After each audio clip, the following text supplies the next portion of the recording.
Bonjour à tous. Vous le savez sans doute, contrôler l'état de votre chaîne régulièrement est important pour rouler dans les meilleures conditions. Ça vous évitera d'user prématurément votre transmission et d'avoir un passage de vitesse qui devient mauvais. Dans cette vidéo, je vais vous montrer quand et comment remplacer votre chaîne.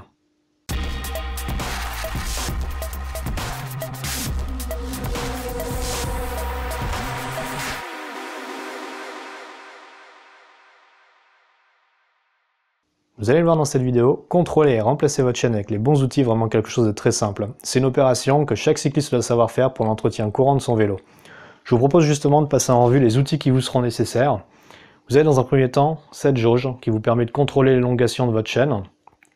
Ensuite, une pince qui vous permet d'enlever l'attache rapide qui se trouve sur la chaîne. Si vous n'avez pas d'attache rapide, vous allez devoir dériver votre chaîne. Ça sera également utile pour couper la nouvelle chaîne à la bonne longueur.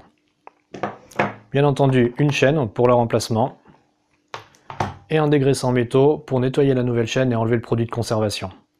Sur cet outil, vous allez retrouver deux longueurs. La première correspond à 0,75% d'élongation. Ça signifie que votre chaîne est déjà usée. Vous allez pouvoir continuer à l'utiliser, par contre, surveillez-la régulièrement, vous savez qu'elle est en fin de vie.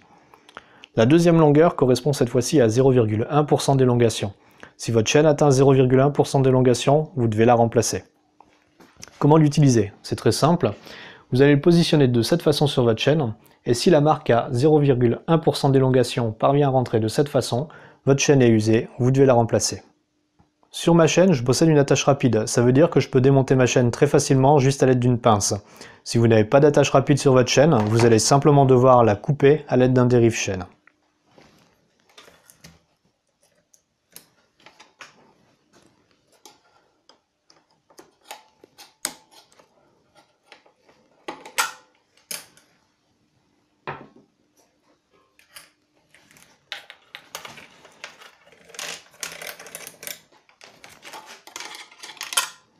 Maintenant, vous allez pouvoir préparer votre nouvelle chaîne. La première chose, c'est de la nettoyer avec un dégraissant métaux. Ça va vous permettre en fait d'enlever le produit de conservation qui se trouve dessus et qui n'a aucune propriété de lubrification. De cette façon-là, vous pourrez appliquer l'huile sur une chaîne qui est vraiment propre. Ensuite, une fois que le nettoyage sera fait, vous allez comparer la longueur de votre ancienne chaîne, reprendre le même nombre de maillons et couper la nouvelle chaîne à la bonne longueur avec votre dérive-chaîne. Maintenant que votre nouvelle chaîne est dégraissée et à la bonne longueur, vous n'avez plus qu'à la remonter sur votre vélo. En installant votre chaîne, faites bien attention de la passer correctement sur les pignons, les galets du dérailleur arrière et les plateaux à l'avant. Une fois que c'est fait, vous pouvez simplement fermer votre chaîne en mettant l'attache rapide.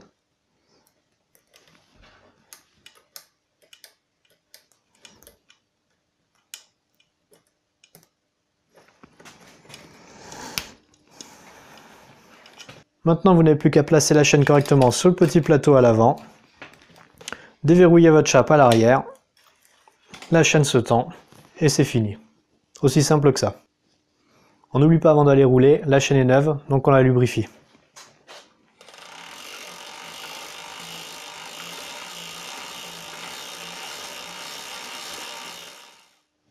Voilà, c'est terminé. Vous avez vu, je ne vous ai pas menti, remplacer une chaîne est vraiment quelque chose de très simple à la portée de tout cycliste. Si vous avez aimé ce tutoriel, je vous invite à mettre un pouce bleu en bas à droite de la vidéo. Et n'oubliez pas, vous pouvez vous abonner en cliquant ici pour recevoir toutes mes prochaines vidéos.